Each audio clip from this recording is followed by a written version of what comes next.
મહંતની ગાદીનો વિવાદ તાજો છે। ત્યાં નવો ફણગો ફૂટ્યો છે। જૂનાગઢમાં આવેલા સત્તાધારની જગ્યાના મહંત સામે તેના સગા મોટા ભાઈએ ગંભીર આક્ષેપ લગાવ્યા છે। આપ ગીગાની જગ્યાના વર્તમાન મહંત વિજય બાપુ સામે તેમના સગા મોટા ભાઈએ ગંભીર આક્ષેપ કર્યા છે।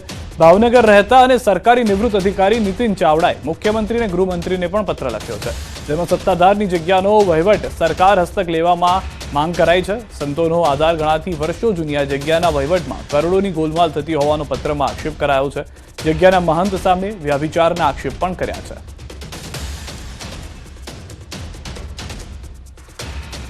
કે મહંતના નાણાકીય વ્યવહારો ખૂબ જ ચોંકાવનારા છે। બીજા નંબરમાં એની વૈભચારી પ્રવૃત્તિઓ ઘણા વર્ષોથી અવિરતપણે ચાલુ છે। ત્યારબાદ નાના માણસો ત્યાં સેવા કરતા સેવકોને, દાન દેતા દાતાઓને વિના કારણે ખૂબ માર મારવામાં આવ્યો છે। કોઈ લોકો નાના માણસો કોઈ પોલીસ ફરિયાદ કરી શક્યા નથી।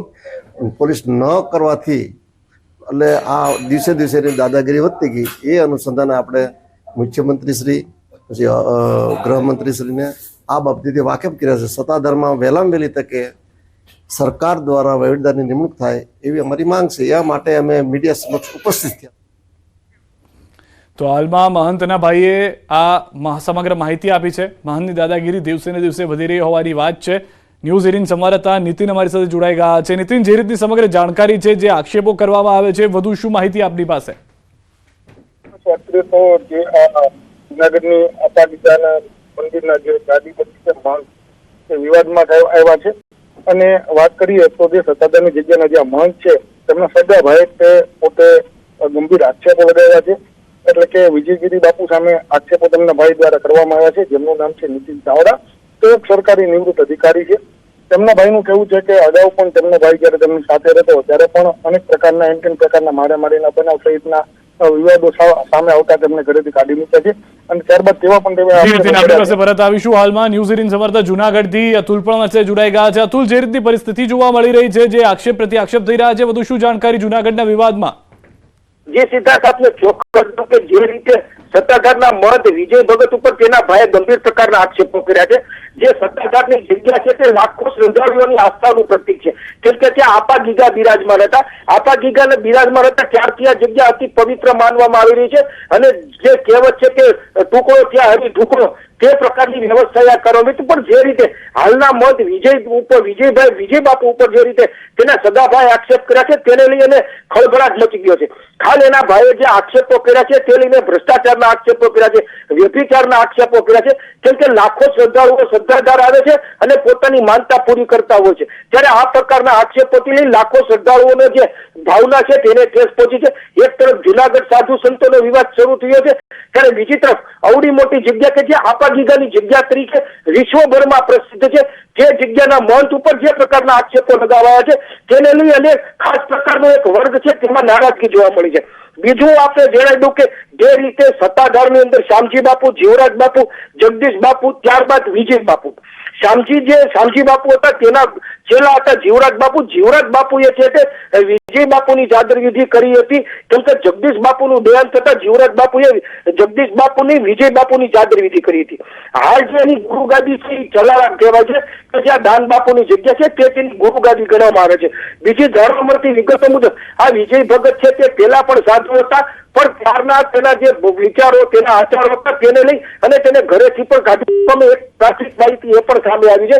બીજી તરફ જોવા જાય તો આજે આપા ગીગાની જગ્યા છે તેમાં જે વિજય બાપુ છે તેની ઉપર ગંભીર પ્રકારના આક્ષેપો તેના ભાઈએ હાલ પણ લગાવ્યા છે અને અગાઉ પણ લગાવ્યા હતા કે કરોડો ને લાખો રૂપિયાનો ભ્રષ્ટાચાર થઈ રહ્યો છે। ત્યારે આ આક્ષેપોને લઈ અને અવડી મોટી જગ્યાના મંચ ઉપર જે પ્રકારના આક્ષેપો થતા છે તેને લઈ અને એક નવો વળાંક આવ્યો છે। જી સિદ્ધાર્થ।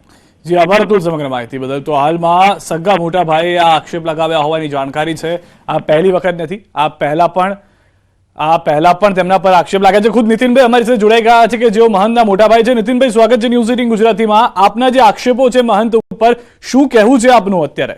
ત્યાં ઘણા વર્ષોથી એક ફાલતુ ગીતા વ્યાસ નામની એક મહિલા રહી છે, ઘણા બધા 3-4 લગ્ન કર્યા છે। એ વિજય ભગતને કોઈ બ્લેકમેલ કરી રહી છે, એના લીધે ઘણો બધો પૈસો ગીતા વ્યાસ હસ્તગત કરી લીધો છે।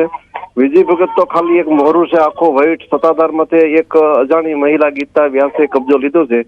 એ અનુસંધાને અમારો અને સત્તાધારના સેવકોમાં ખૂબ જ વિરોધ થયો છે। નાણાકીય મોટી ગડબડો થઈ છે, વહીવટનું કેન્દ્ર થયું છે. એ સિવાય ત્યાં 250 માણસો કામ કરતા હતા, એમાં ઘણા માણસોને માર્યા છે. જરૂર ન હોય તો એ સિક્યુરિટી ગાર્ડ રાખ્યા છે. અને તમને કોઈ એવા ગરીબ માણસોને મારે છે કે પોલીસ સ્ટેશનનું પગથિયું ન ચડી શકે. કેમ કે પોતે એવી ઓળખાણ આપે છે કે હું 1 સેમીનો ડિવાઇસ પે તો નોકરી ચડીને મને વેરાગ લાગી ગયો એટલે હું અહીંયા જગ્યાનો માન થઈને બેઠો છું. એવી ખોટી અફવા ફેલાવે છે. એ અંગે આપણે હોમ મિનિસ્ટરનું ધ્યાન દોર્યું છે, મુખ્યમંત્રીનું ધ્યાન દોર્યું છે. આ વિવાદમાં જે આક્ષેપો હું કરું છું એ અનુસંધાન આપણે મુખ્યમંત્રીશ્રીને જાણ કરી છે કે આ જગ્યાને તમે કોઈ સરકાર તરફથી વહીવટદારની નિમણૂક કરો. અરે વહીવટદારની નિમણૂક કરો એટલે વાદ વિવાદ બધો પૂરો થઈ જાય છે. નીતિનભાઈ, આ લોકો જે પણ છે સંત બનીને અથવા તો ભગવા પહેરીને લોકો પાસે ઉઘરાણી કરી રહ્યા છે, ઇન શોર્ટ? હા, પૈસો ભેગો કરો, બીજું કાંઈ છે નહીં. અને જે ગીતાબેન ની વાત કરી રહ્યા છો એ બેન કોણ છે? એ ગીતાબેન ગોંડલ પાસે શ્રીનાથગઢના એક ભવાઈયા વ્યાસ બ્રાહ્મણની દીકરી છે. એને 2-3 લગ્ન કરેલા છે અને અત્યારે એની ઉંમર 45-50 વર્ષની ઉંમર થઈ ગઈ. એને 10 વર્ષ પહેલા વિજય ભગતને કોઈ સીડી કે પેન ડ્રાઈવ મારફત એની કોઈ સેક્સ સીડી ઉતરી હોય એવું અમારું સ્પષ્ટપણે માનવું છે. કારણ કે વિજય ભગતને બેફામ ગાળી દેતી હોય એવા અહેવાલો અમને ભાવનગરમાં રહું છું મને હતાશાથી મળે છે. નંબર 2 કે એની સાથે એને મેરેજ કર્યા છે, મૈત્રી કરાર કરી લીધા એવો અમને બિનસત્તાવાર સમર્થન મળી રહ્યું છે. હજી કોઈના અમને પુરાવા મળ્યા નથી. પણ એ વિજય ભગતને બેફામ ગાળ્યું દે, અમારા પરિવારને બેફામ ગાળ્યું દે, મને ગાળ્યું દે, મને મર્ડર કરી નાખવા માટે એને માણસો પણ મોકલ્યા હતા સત્તાધારથી, પણ મારી સુધી ભાવનગર સુધી પહોંચી શક્યા નથી. પછી એક લાલજી મકવાણા કર્યું છે સત્તાધારનો, વિજય ભગતનો સાગરીત કહેવાય. આ એનો શિષ્ય ન કહેવાય, આ ગુંડા ટોળી છે. એ પણ મને મારવા માટે ધમકી આપેલી, પણ એ કોઈ મારી પાસે આવી શક્યા નથી. એટલે વિજય ભગત સંત મહંતની કોઈ વ્યાખ્યામાં આવતો નથી. એક પ્રકારનો લુખ્ખેસ મિની આવૃત્તિ આશારામ, બસ બીજી આટલી બધી એમાં બધું આવી ગયું સાહેબ. પણ આમાં તમે જે એની પહેલા એમની સાથે વાતચીત કરી હતી ત્યારે તેમનું શું કહેવું હતું? તેમની આ રીતે તમે જેમ કીધું એમ લુખ્ખાગીરી ચાલુ હતી?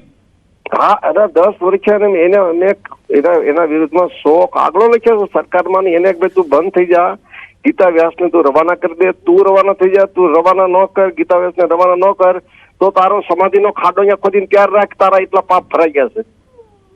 અરે સાહેબ, તમને કોઈ ના કાનના પડદા તોડીને કે એટલા માર્યા છે, કુલા તોડીને કે 1 મહિના સિવિલ હોસ્પિટલ અમદાવાદમાં કે જુનાગઢ રાજકોટમાં સારવાર લઈ પડે એવા દાખલા તમે આ બધું પુરાવા તમને મોકલું કાગળમાં તમે વાંચો, તમને રૂવાડા ઉભા થઈ જાય, ખાવું ન ભાવે. આ એટલો આ એવો ભડંકર માણસ છે, ગુજરાતીમાં 2 કરોડ માણસ છે ને આ એટલો બધો વિકૃત કેમ થઈ ગયો એ અમારી સમજ બાદ નહીં. હું એનો હગો ભાઈ ને અમે ક્યારે પડ્યો એ તમે કલ્પના તો કરો.